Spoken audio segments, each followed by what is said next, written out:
Okay, so let's get started. Hi, everyone. You're all very welcome to our fifth episode of Evolve Conversations. I am your host today, and I'm really excited to have Denise O'Brien and Damian Connelly in the audience today. So you're both very, very welcome. Thank you very I, much. you're Thank you welcome. very much.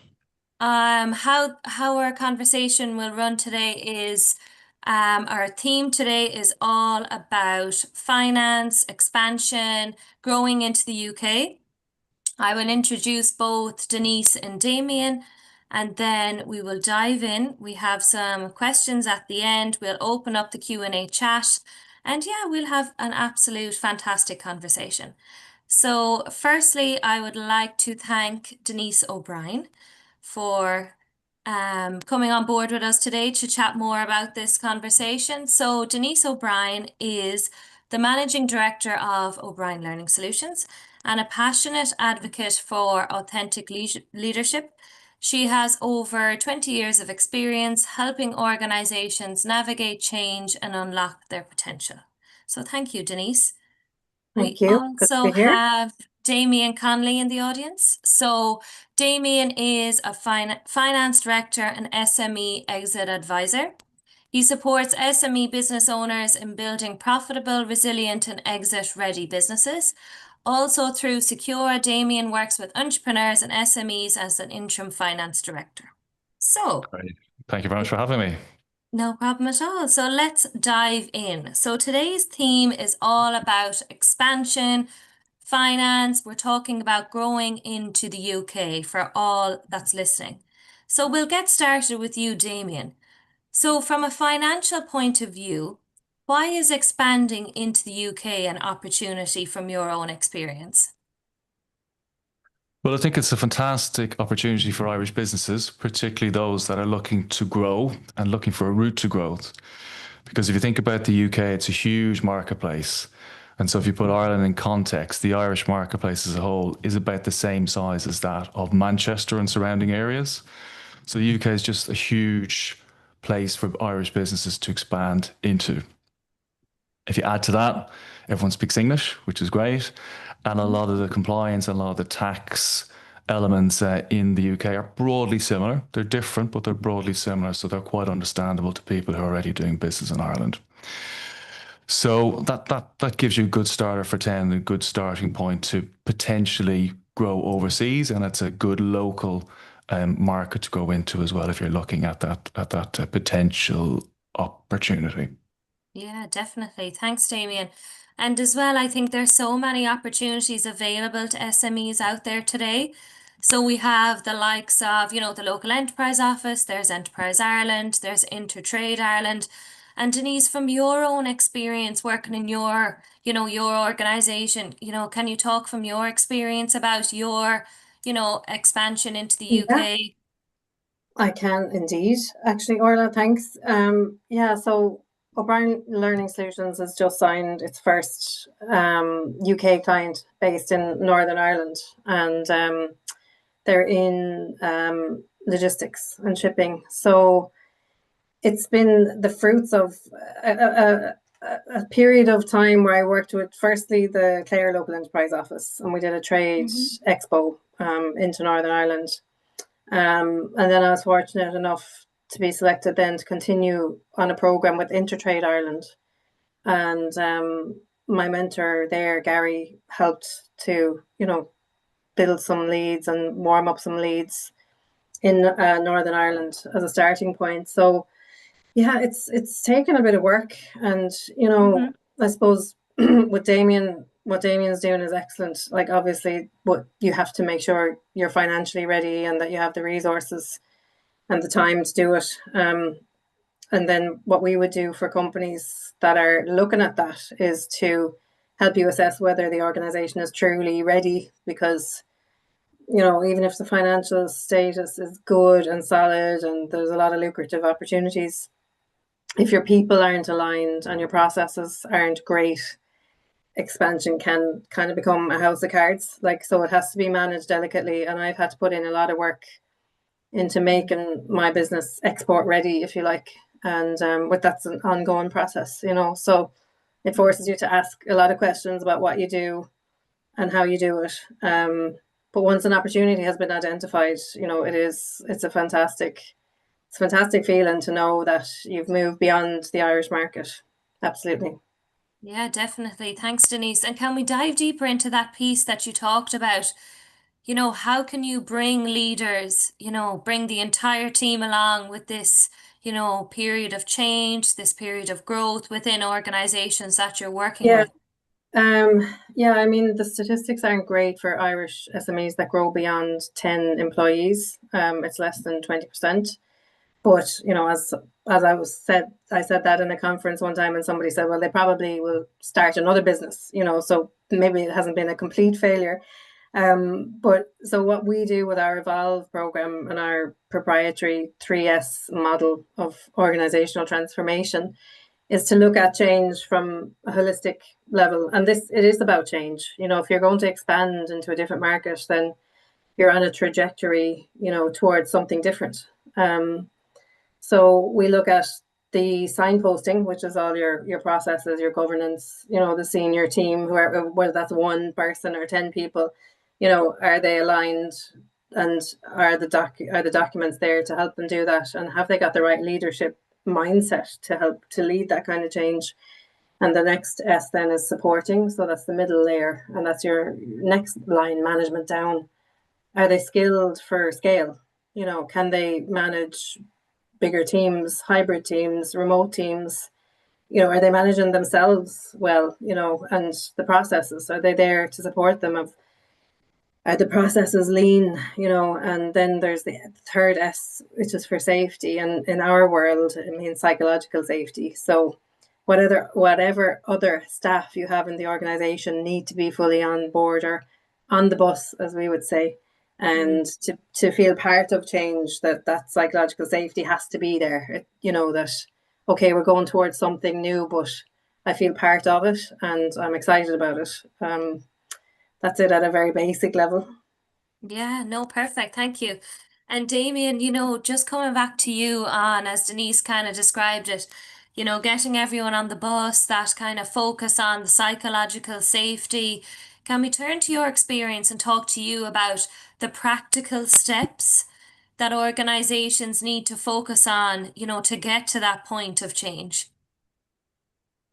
Yeah, I mean, I'd probably just take one step back before that. So Denise has mentioned how she found the route into the UK marketplace, and so my experience is that sometimes it can be a little bit variable.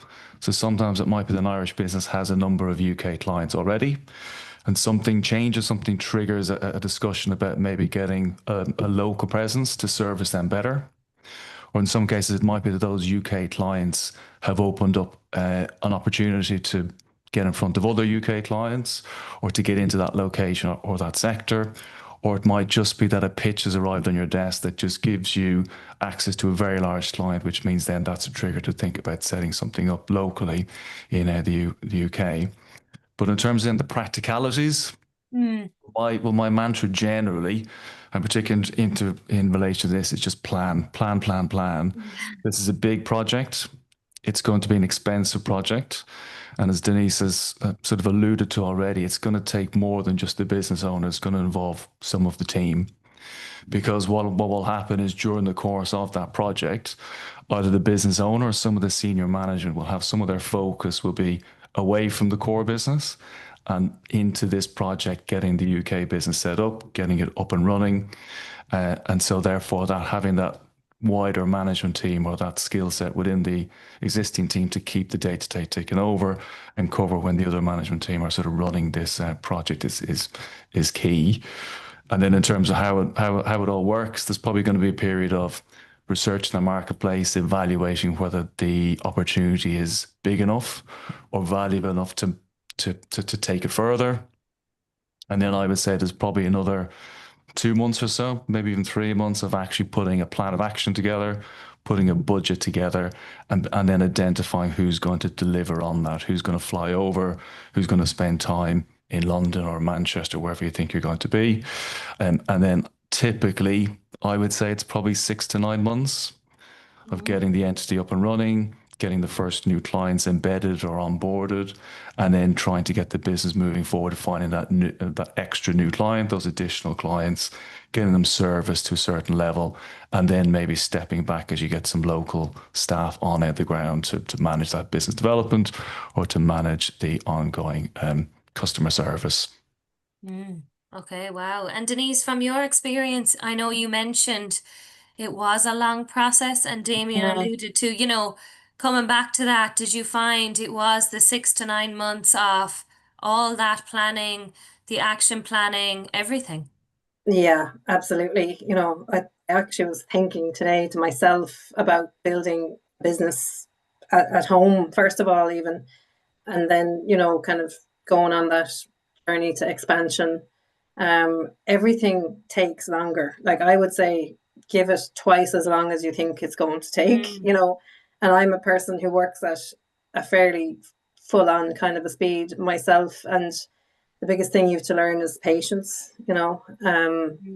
allow things the time that they need, and things like the leads that you have and those opportunities that Damien spoke about, even finding the staff, who's going to support Yeah. it.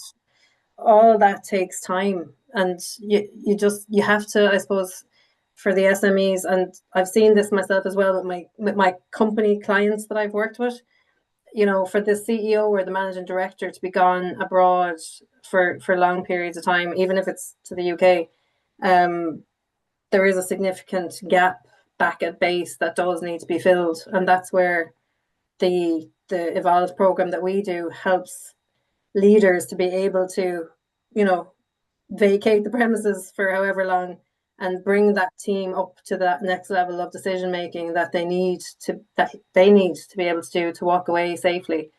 So there's a lot to it, and there's a lot of moving parts, and yeah, it's complex. It's not for everybody. And I remember when we went even on the Leo programs at the very start, the mentor's advice there was, if you feel at some point that actually you're not ready for this now, that's okay.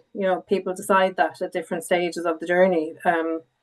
Whereas, what Damien was saying there, if you have a meaty contract already over there, well, I mean, it makes sense to try and make that work, obviously. Yeah, so it's everything. I would say give it twice as long as you think it's going to take, at least. And it'll cost you more as well. There'll be problems along the way that you haven't thought about. So even if you plan it, the plan will deal with most things and give you the flexibility maybe to manage as issues arise. But it will be probably turn out to be a little bit more expensive, and there'll be more problems along the way. Yeah. I mean, the one thing Denise sort of alluded to but hasn't maybe clarified is that there are some grants out there, depending on the route you're in. If you're in an Enterprise Ireland or if you're a Leo route, there are grants that will pay or contribute towards some of your costs, whether that's costs of some of the researching of the marketplace, planning, or actively doing sort of roadshows or test trips to London. It varies depending on the business. Some of them are closed, particularly on the EI side. Some of them are closed now when I check them, but there are a couple out there like the TAME grant, the Grad Start might be useful.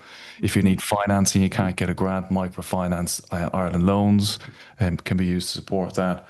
And on the EI side, there is a new market validation grant and a market research grant. So there are grants out there.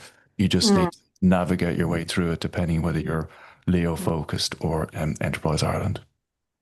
Yeah, absolutely. And that would have been something that I was able to avail of from the Leo side of things. So it's very helpful, and kind of makes it all the more important in my view. And I know I'm biased coming from my perspective on organizational design and development.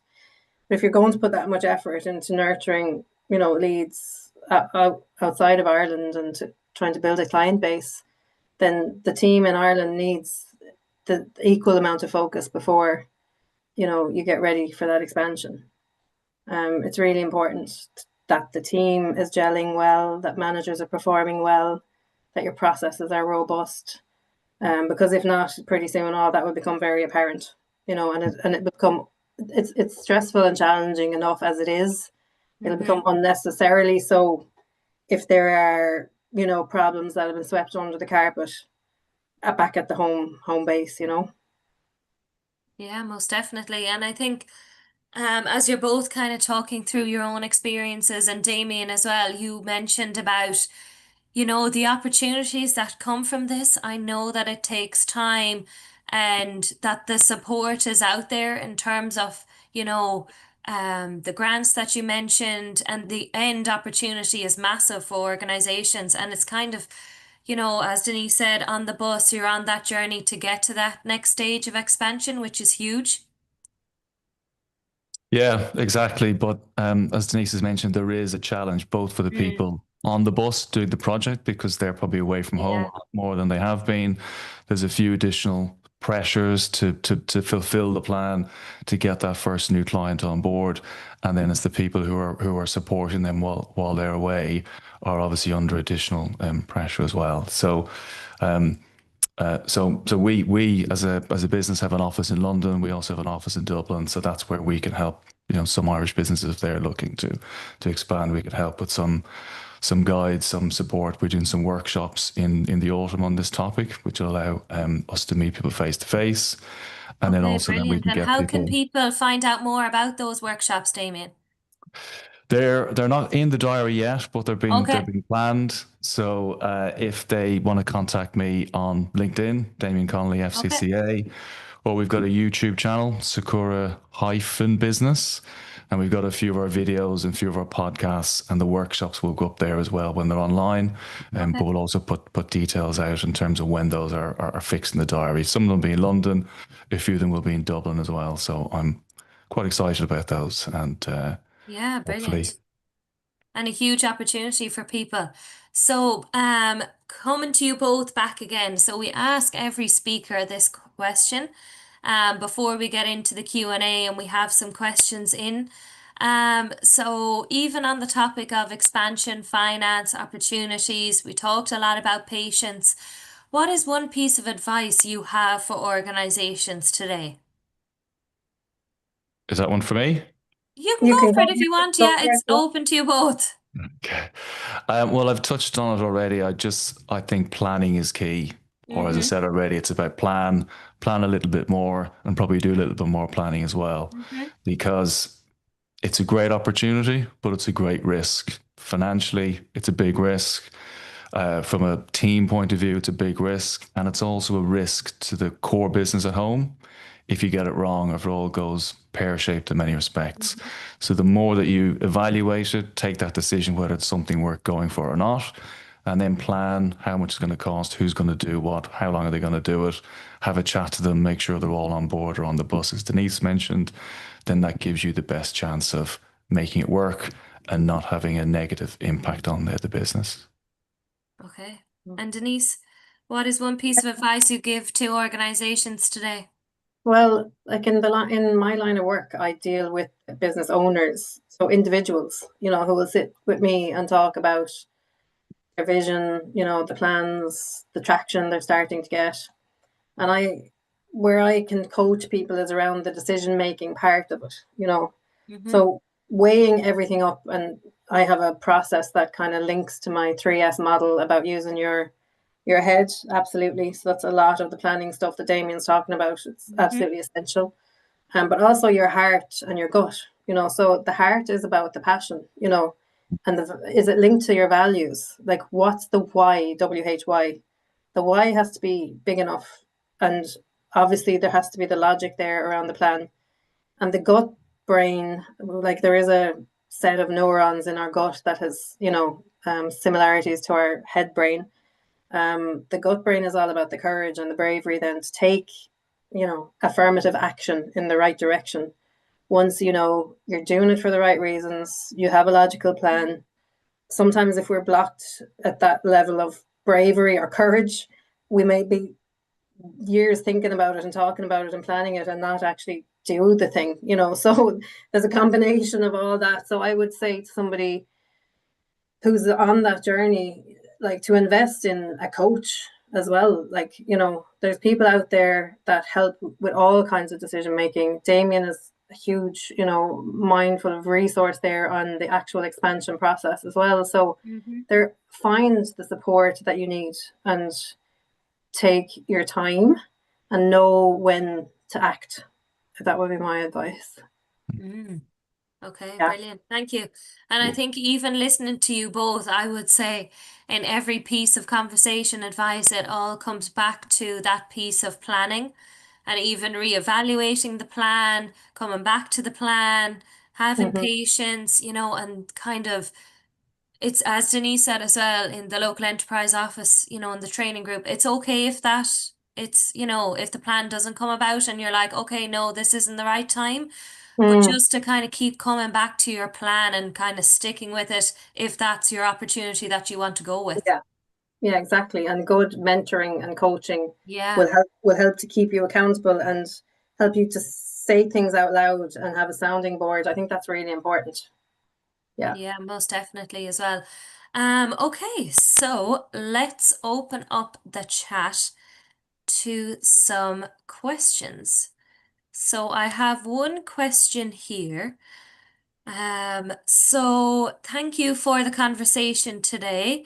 At what point are you ready to scale up your business, would you advise? So I can open that up. Hmm. Um, uh, yeah, so thank you for the conversation. At what point are you ready to scale up your business, would you advise? Yeah. Well, I'd love to hear Damien's take on it. I'll just give a quick take. So for me, Yeah. it's kind of the businesses, just from my experience of dealing with SMEs in different sectors as well. You're kind of bursting at the seams in Ireland. Your success has been fast paced. Your product or your service is financially viable. You know, you already have interest or target markets that will work. In theory, um, and you've scaled up enough so that you have a support team on the ground here in Ireland to keep whatever business you have here running without the CEO or the MD needing to be present. Those are the indicators that I can think of off the top of my head, and I know Damien, you'll have more to add to that.